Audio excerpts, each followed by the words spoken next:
कुस्ती होणार असा होलाय आणि सलामीला आक्रमक झालेला आहे पृथ्वीराज आणि पंच समज देत आहेत. दोन्ही पैलवान अतिशय विनयशील. जिल्ह्यात देवठाणे नावाचं गाव आणि गतिमान कुस्ती चालू झाली. न थांबता कुस्ती होणार असा होलाय. थांबणे त्यांच्या रक्तात नाही. शाबास भारत, शाबास पृथ्वीराज. हो हो आणि अरे बापरे. हो हो तयार करा. सकार कर कर कर फिरायला लागलं. अशा कुस्त्या प्रेक्षकांना खऱ्या अर्थानं आवडत असतात. येणाऱ्या कुस्ती कोणाला आवडत नाही आणि कोणाला बघायला. मी पाहिलेली कुस्ती 1998 साली पैलवान गोविंद पवार आणि युवराज पवार अशी त्रिमूर्ती केसरी कुस्ती स्पर्धेमध्ये फायनलला कुस्ती आली होती. त्यावेळेचे महाराष्ट्राचे मुख्यमंत्री विलासराव देशमुख साहेबांच्या हस्ते कुस्ती लावली होती. 1.25 तास कुस्ती झाली.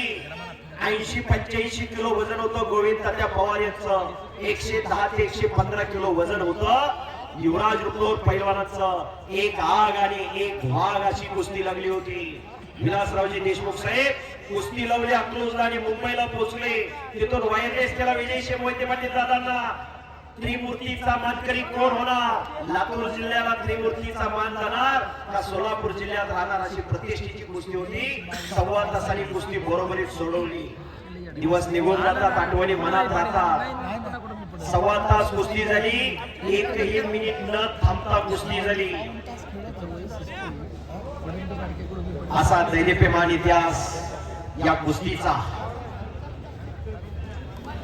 आज पंच म्हणून तात्या अमित विक्रम गायकवाड यांच्याकडून उत्कृष्ट कुस्ती कॉमेंट्रीसाठी आम्हा दोन्ही कुस्ती निवेदकांना 200 रुपयाचं बक्षीस आणि हलगीवाल्यांसाठी 200 रुपयाचं बक्षीस झालेलं आहे. धन्यवाद. पुन्हा कुस्तीला समोरासमोर सुरुवात झालेली. भारत मधले विरुद्ध पृथ्वीराज पाटील. जबरदस्त कुस्ती. हजारो प्रेक्षकांचे डोळे कुस्तीकडे लागलेले. कुस्ती हाच ध्यास, कुस्ती हा श्वास, कुस्ती हाच महाराष्ट्राचा सर्वांगीण विकास. आतापर्यंत घरात पैलवान सांभाळणं, घराण्याची प्रतिष्ठा, गावचं वैभव, पण आयुष्याचं भविष्य घडवायचं असेल तर काळाची गरज आहे. पृथ्वीराजने कब्जा घेतलेला आहे. पत्रकार मनोज गायकवाड यांच्यातर्फे हलगी वादकांसाठी 500 रुपयाचं बक्षीस आलेलं आहे. धन्यवाद पत्रकार साहेब. तबल्याचा आवाज उंचवणारे पत्रकार नाना थोडं फिरत राहा. नाना सागर दादा. शाबास. पृथ्वीराजनं कब्जा घेतलेला आहे. बघूया जरा. कुस्ती आटी तटीची कुस्ती चालू आहे. पुढचे पैलवान महेंद्र गायकवाड पैलवान आत या. प्रकाश बनकर पैलवान आत या. खऱ्या अर्थानं जिथं कुस्ती मैदान, जिथं रामकथा, तिथं बजरंगबली हजर असतात. एक वेळ हात वरती करून सर्वांनी मोठ्याने जयघोष करायचा आहे. हात वरती करा. बोल बजरंगबली की जय. बोल बजरंगबली की जय. छत्रपती शिवाजी महाराज की जय. शाबास. आज खऱ्या अर्थानं कुस्तीमय झालं मुंडवा गाव.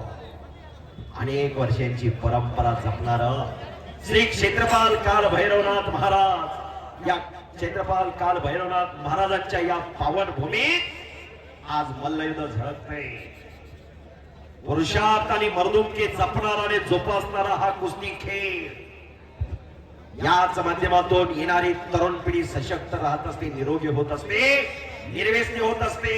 आजचा तरुण व्यसन आणि फॅशन याच दोन गोष्टींच्या आधी गेलेला आहे. आज संपत्ती महत्वाची राहिलेली नाही, संतती महत्वाची आहे. ही वस्तुस्थिती आहे. आजचा तरुण दिशाहीन झालेला आहे. माझे सांगितलं तालमीत गेल्यानंतर कोण किती मोठा आणि